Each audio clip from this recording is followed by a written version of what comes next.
comenzábamos este merecido homenaje en la Peña de Castellar. Anoche estábamos en la Peña Flamenca de Tarifa.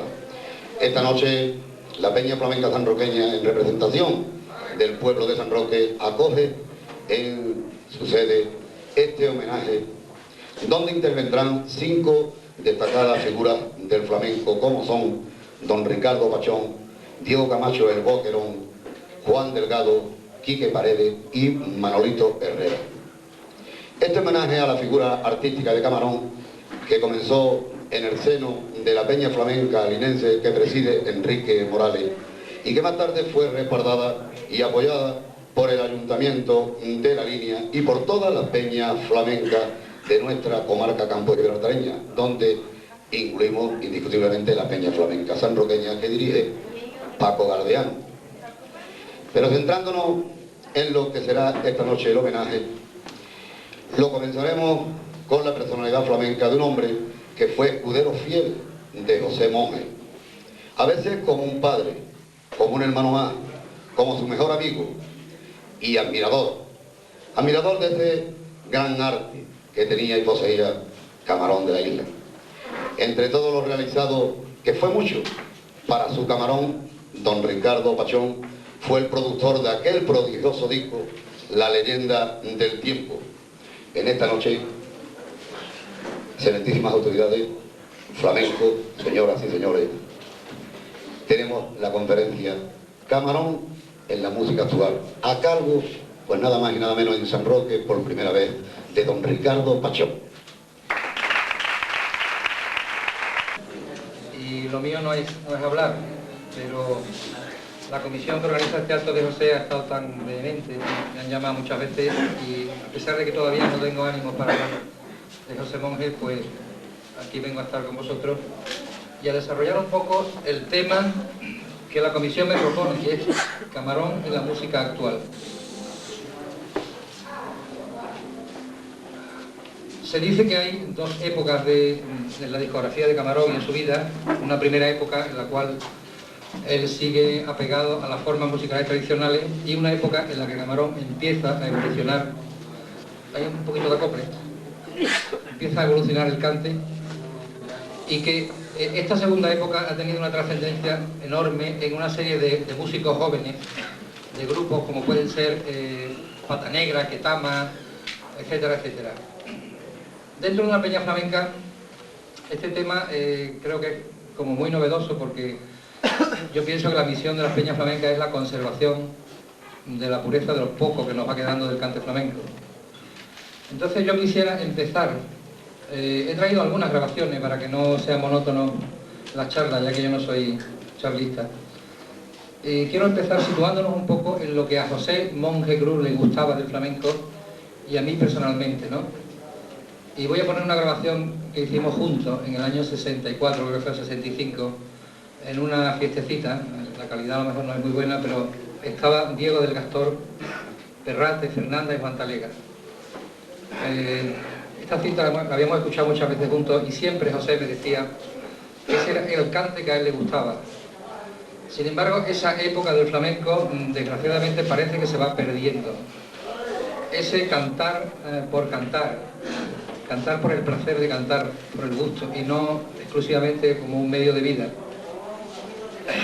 En un disco que se llama Soy Gitano, yo escribía lo siguiente, lo voy a leer. Con el fin de este siglo está desapareciendo una forma de arte flamenco, lo que algunos aficionados y estudiosos llaman la pureza, concepto de extraña aplicación en un arte tan mezclado. La verdad es que hasta hace muy poco tiempo se cantaba y bailaba por motivaciones bien distintas. Ya lo dijo Pepe Marchena: todo el que canta bien por soleá y por seguirilla lleva un remiendo en los calzones. Y así se nos fueron muriendo entre la miseria y la indiferencia los genios flamencos del siglo. Manuel Torres, Tomás Pavón, Pastora, El Gloria, y no hace muchos años los últimos eslabones de la cadena gitana: Juan Talega, Diego del Gastor, Mairena, Fernando Terremoto, El Borrico, Perrate. ¿Qué nos queda hoy de esa época? Me temo que solo Fernanda en su soledad de Utrera. Con la llegada de los festivales flamencos y los espectáculos de masa se inicia una época de representación.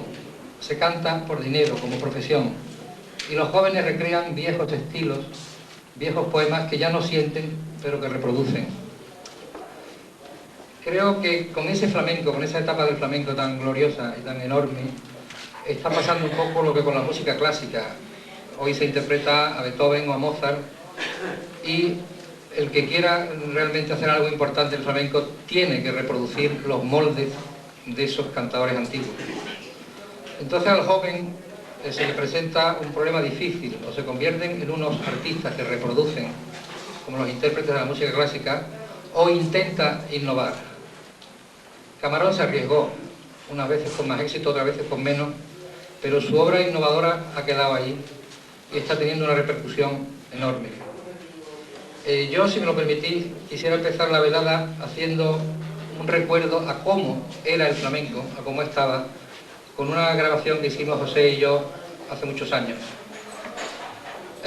Lo voy a reproducir por unas columnas pequeñitas, imagino que será.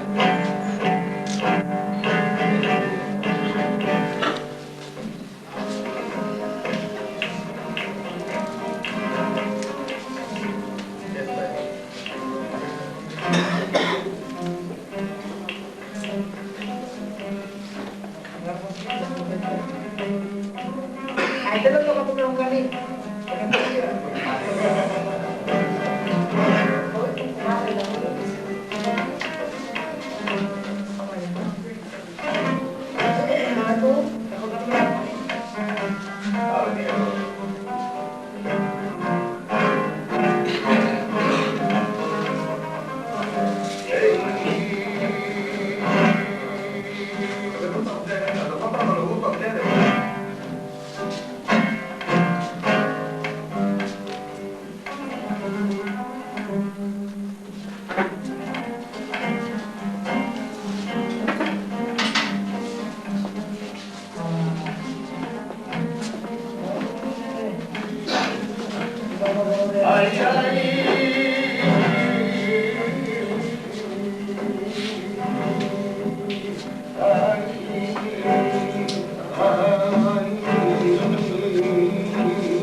Esto sigue un poco más, pero vamos a seguir con la charla.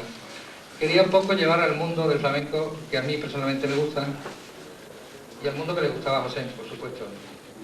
Lo que ha pasado con este tipo de flamenco, no lo sé, quizá era una época más generosa, menos rápida, pero la verdad es que se cantaba así y era muy frecuente que después de la fiesta, si se había cogido algo, el propio Diego del Gastor o Perrate o Juan dijera: aquí hay 2000 pesetas, vamos a comprar una garrafita de vino y vamos a seguir nosotros ahora que se han ido los guiris, ¿no?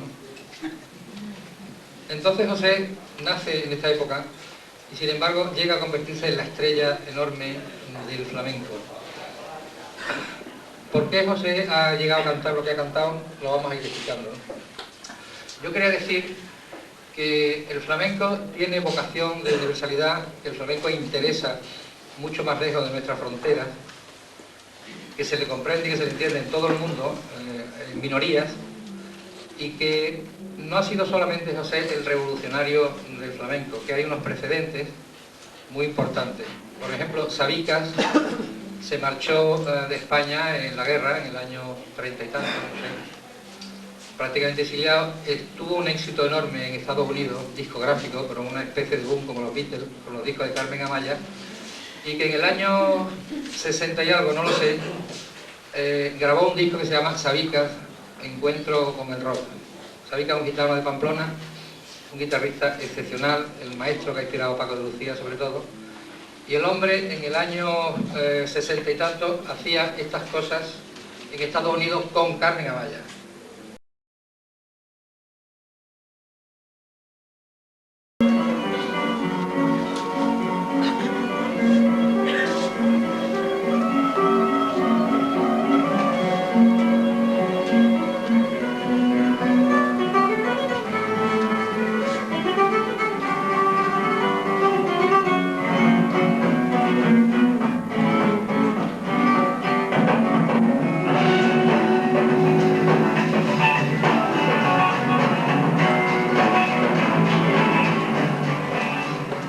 Bien, ahí estaba ya en el año 60 y muy poco la batería, el bajo y la guitarra eléctrica por tangos con Sabicas.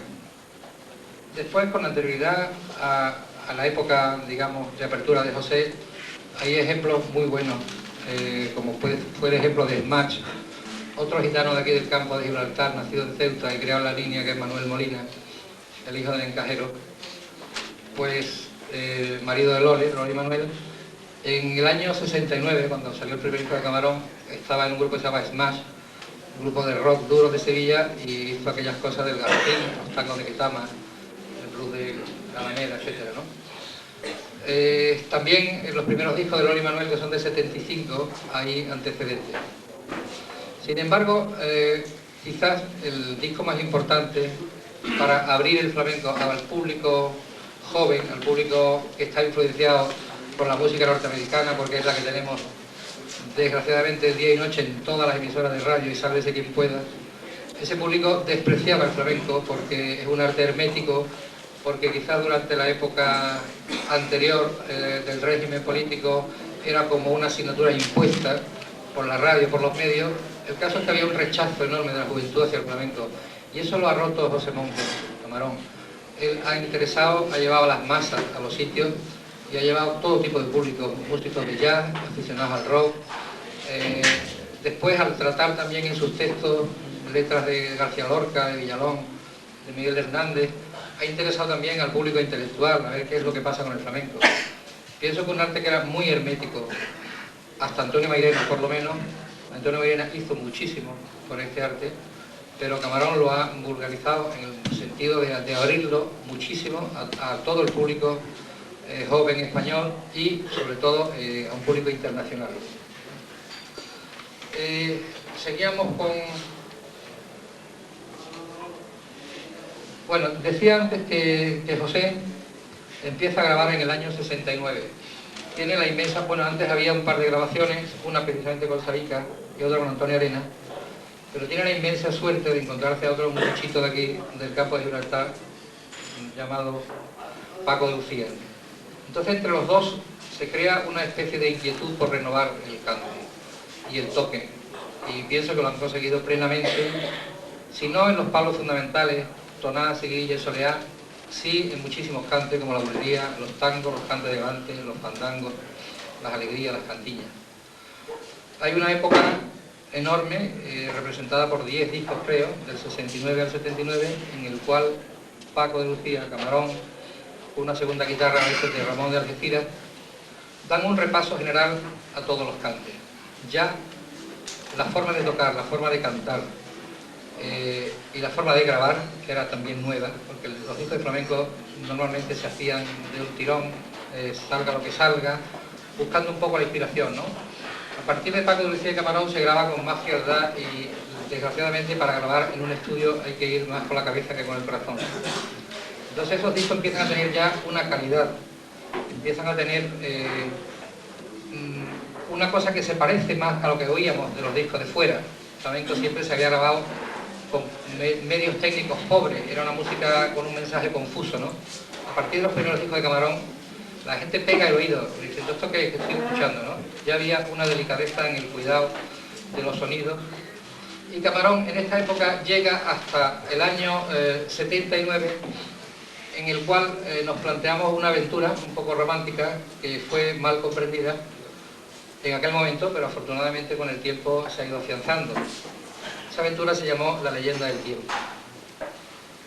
Nos reunimos una serie de personas, entre las cuales estaban Pata Negra, que entonces no eran conocidos, pero eran Raimundo y Rafael Amador. Estaban músicos de un grupo que se llama Alameda, que también fue famoso después. Estaba Kiko Veneno. Estaban los músicos que tocaban con Paco de Lucía. Posteriormente Jorge Pardo, que se llamaba el Grupo Dolores, ¿no? Entonces, medio jugando, medio broma, medio en serio, nos planteamos el darle al flamenco un tratamiento musical distinto, pero respetando la métrica inflexible del compás y respetando el sentido. Cuando salió La leyenda del tiempo, se lo comentaba ahora por la radio a Manolo Curado, que me ha llamado, pues casi todos le retiraron el saludo a Camarón. Sus compatriotas y muchos profesionales, amigos, no lo entendieron. Incluso había flamencos que devolvían el disco en el Corte Inglés porque decían que ese no era Camarón, que habían dado gato por liebre, ¿no? Después, con el tiempo, ese se ha hecho un disco muy importante, más de lo que nos creíamos, y ha abierto puertas para que la juventud flamenca, que no puede cantar como Perrate, que no puede hacer los tercios de Soledad Ligado, que no pueden cantar por Enrique Agapaula, quizás por una imposibilidad anímica más que técnica, pues que puedan tocar un piano por Soledad, que puedan tocar la batería por Bulería, o un bajo para Alegría. Yo pienso que esto no es negativo siempre y cuando se respete el flamenco como lo respeta Camarón. Siempre ha habido desviaciones comerciales y hoy una santa como es Pastora Pavón, la niña de los peines, pues en su época le daba una bronca horrorosa cuando grabó Cielito Lindo y canciones mexicanas. Lo mismo pasó con Manolo Caracol, un cantador genial, pero que él con la orquesta cantó la salvadora y los cuplés y las cosas, ¿no? Quiero decir que siempre ha habido intentos, desviaciones, ganas de comercializar el flamenco y, ¿por qué no?, unas honestas ganas también de vivir de la profesión. Yo sigo con Marchena pensando que todo el que canta bien por Soledad y por Seguidilla lleva un remiendo en los calzones. Esto es una pena, pero es verdad. Entonces el flamenco se plantea muchas veces el qué hace para vivir. Tiene que grabar cosas que le gusten al público, tiene que hacer cosas comerciales o meterse en un rincón, como digo, el Gazor, y pasar de todo. Depende de la personalidad de cada uno, ¿no? Yo creo que hasta esa época, hasta la época de Diego, la época de Tío Gregorio el Borrico, de Tianica, pasaron muchas fatigas, pero el flamenco se mantuvo con una pureza extraordinaria y con un sentimiento que yo no he vuelto a encontrarlo nunca. Entonces hoy estamos inmersos en un juego en el cual el disco que más vende y que parece ser que es el flamenco fuera de España, a lo mejor es Azúcar Moreno, ¿no? O Gypsy King, que son franceses. Esto de momento pues nos molesta, nos parece una aberración, pero creo que es positivo, ¿no? Porque la gente compra primero Gypsy King, se interesa por un género, y después a lo mejor compra Camarón. Y después de Camarón, por lo mejor va a buscar una grabación antigua de Pantalega. Y pienso que es un proceso positivo. Me había quedado hablando de Smash. En Madrid, por aquella época, también se hace una serie de experiencias, como son las grecas, los chorbos, manzanitas. Pero creo que lo importante del esfuerzo se hizo en La leyenda del tiempo. En La leyenda del tiempo se incorporan una serie de instrumentos al flamenco, como son la batería, el bajo, la guitarra eléctrica, teclado, etcétera, etcétera. Y De momento, claro, la gente oía cantar a Camarón por alegría, se perdía en aquel barullo de instrumentos y decía, esto no vale, esto es una aberración, ¿no? Sin embargo, yo creo que podemos escuchar unas alegrías de la leyenda del tiempo y si lo miramos tranquilamente, pues vemos que no hay tal aberración, ¿no? Que Camarón estaba en su sitio, o sea, que canta perfectamente a compás, y que la gente que están, aunque son músicos que en aquella época empezaban, lo hacen bastante dignamente. Lo que está ocurriendo hoy, por ejemplo, es que hay ya maravillosos violinistas, por ejemplo, los hijos de Parrilla de Jerez, tocan el violín, la flauta maravillosamente, el niño Jero tiene un hijo músico también, Moradito, y toda esta gente está mucho más apegado al Camarón y a Pata Negra que a los viejos maestros. ¿Qué es lo que va a pasar con el flamenco? No lo sabemos tampoco, ¿no? Yo pienso que son unas alegrías perfectamente bailables, que están en el ritmo y que, sin embargo, aportan un sonido que la juventud le es mucho más próximo, porque, como les decía, tenemos el oído hecho a una música extranjera, impuesta por las casas, que es la música norteamericana, la música inglesa, y contra esto no podemos luchar. Entonces, esto, sin embargo, la juventud cuando lo oye dice, ¿qué es lo que estoy oyendo? Bajo, batería, guitarra eléctrica, lo que está oyendo son unos pedazos de alegría cantada, ni más ni menos que por uno de los maestros del cante, que es José Moya. Quería explicar un poco también cómo está el panorama discográfico, puesto que mi profesión es la de hacer discos. El flamenco, como arte, no se vende, no está tampoco suficientemente subvencionado o apoyado desde nuestras instituciones como para que todo el que tenga algo que decir pueda grabar un disco. Un disco se ha convertido en una cosa muy cara, muy complicada de grabar, y las casas de discos o lo ven muy claro o no se meten, ¿no? Hoy grabar un disco, por muy sencillito que sea, puede ir desde los 3 millones de pesetas a los 30 o a los 15, ¿no? Entonces, para amortizar una inversión así, una casa de discos necesita tener en su poder un producto que es lo que se llama comercial, ¿no? Y aquí entra la palabra maldita de la comercialidad. Camarón ha llegado a ser comercial. Quizás sea el flamenco en nuestra época el único que ha llegado a ser comercial, que ha llegado a vender 100.000 discos de Soy Gitano, 100.000 discos de autorretratos y muchísimos más seguramente de Potro de Rabia y Miel. Esto supone pues un compromiso mutuo entre el público, los medios, la radio, la televisión y la casa discográfica. Que sí, que existe una manipulación, pues no cabe la menor duda. Es decir, a la gente le interesa que Camarón cante cierto tipo de cosas, como son bulerías, como son tangos, cosas alegres, cosas que tengan una cierta facilidad de asimilación. La casa de disco, por supuesto, la apoya. Y Camarón, con una inteligencia extraordinaria que siempre ha tenido, pues ha dado, como él decía siempre, una de cal y otra de arena. Al lado de una magnífica seguirilla, o una taranta, o una soleá, pues siempre había unos tanguitos, con unos coros, con un estribillo que pegaba, y la mezcla ha sido, y la solución ha sido que Camarón ha podido vender lo suficiente. Yo quería hablar también un poco de la proyección que este tipo de música está teniendo, ¿no? El flamenco tradicional, pues nos lo comemos aquí y no todo el mundo tiene acceso a tener buenas grabaciones, a tener buena información, pero es un mercado muy local, muy de la Andalucía occidental, muy nuestro, ¿no? Eso quiere decir que ninguna casa de discos invierte o tiene posibilidades de grabar a todos los flamencos de la zona porque no va a amortizar el disco. Y claro, en el fondo hay un negocio, ahí nos interesa una casa de discos, una empresa comercial, y no lo hace. Sin embargo, el flamenco está empezando a salir de nuestras fronteras y ha empezado a salir de Camarón, por ejemplo. Camarón se está vendiendo mucho en Japón, en Estados Unidos, en Inglaterra. Bueno, no mucho, pero por lo menos unas cantidades significativas como para que las grandes minorías que compran jazz, que compran cierto tipo de música étnica o música clásica, vuelvan a interesarse por el flamenco. Y esto ha tenido una repercusión muy grande. Se están reeditando cosas de La Niña de los Peines, se están reeditando cosas de Tomás Pavón, de Manuel Torres, en todos estos países. La gente quiere saber por qué Camarón canta así y dónde están sus raíces y de dónde viene. Entonces, con un efecto comercial, digamos, conseguimos un resultado muy positivo, que es un interés honesto por el tema. Vamos a pasar a la parte del cante. Todo homenaje al flamenco conlleva, por supuesto, el cante, el baile y la guitarra. Antes obligado a saludar a personas como don Ramón Jiménez, tío de Camarón de la Isla, a don Luis Soler, premio de investigación Fundación Antonio Mairena, a tío Evaristo, patriarca del flamenco, David Morales, bailador, Jarillo de Triana, cantador, Lole Flores, bailadora, Antonio Peralta y Paco Fernández, guitarrista, y nuestro gran maestro Canela de San Roque, todos presentes en este acto. La primera vez que José Monjes Cruca, Camarón de la Isla, cantó en San Roque, al menos a un público en general, fue en el año de 1971. En aquella fecha, nuestra feria real de San Roque fue ubicada en los terrenos hoy pertenecientes a el cuartel militar Diego Salinas.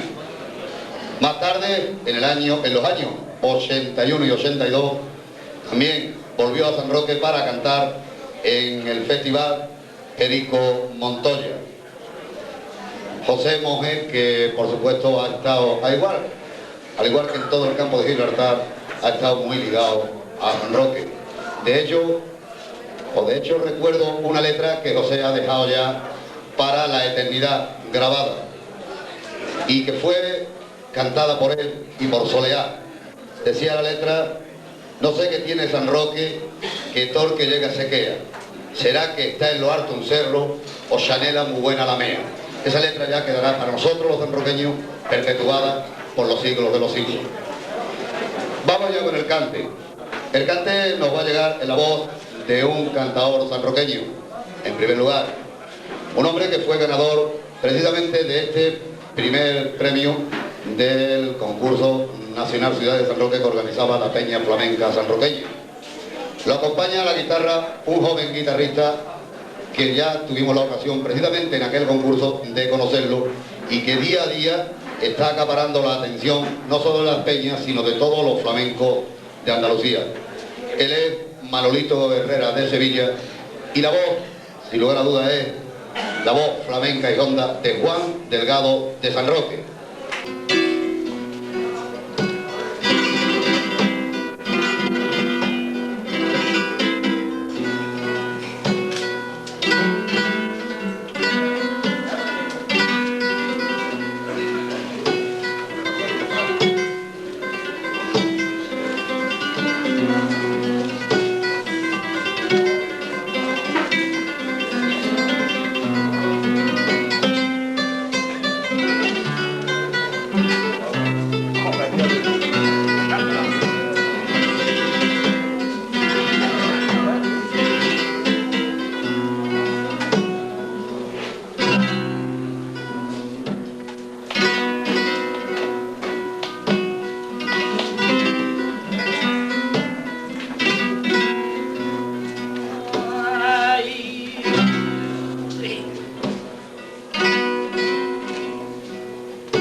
La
Así que vamos a comenzar esta entrega. Y en primer lugar, por favor, llamamos la presencia de don Francisco Conti, delegado de Cultura del excelentísimo Ayuntamiento de La Línea. Un hombre que además está presidiendo todos los actos de homenaje a Camarón. Por favor, don Francisco.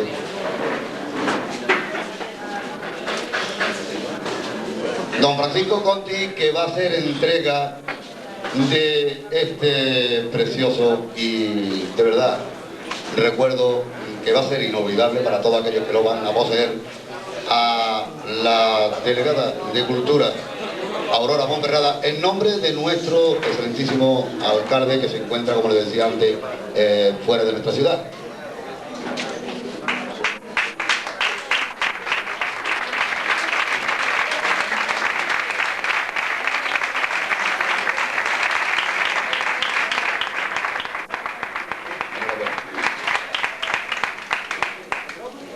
Es un placer para mí representar ahora mismo al alcalde de San Roque en este homenaje tan merecido a este gran cantao, que lo hemos tenido siempre a todo el mundo en nuestro pensamiento y que por fin ya ha podido ser. Bueno, pues vamos a seguir. Ahora será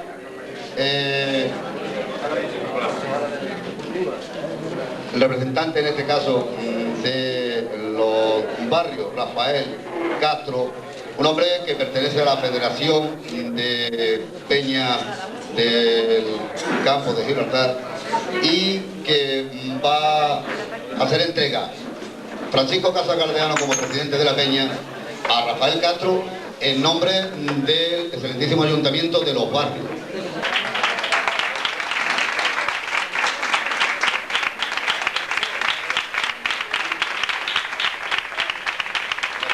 De que se me habían olvidado algunas personas, y se me había olvidado Antonio Madrele como cantador, puesto que estuve con él codo con codo, ni se ha olvidado Manolo el Caminero, ni se había olvidado Nacho Falguera. Nacho Falguera, que es el autor de la figura, por cierto, como vengo manteniendo, quizá la mejor obra de su vida artística hasta ahora. Este hombre ha sido el que ha conseguido hacer un camarón, pero un camarón de la isla como cantador y en vivo. Nacho Falguera, que va a hacer entrega a Francisco Casagaldeano, presidente de nuestra Peña Flamenca sanroqueña.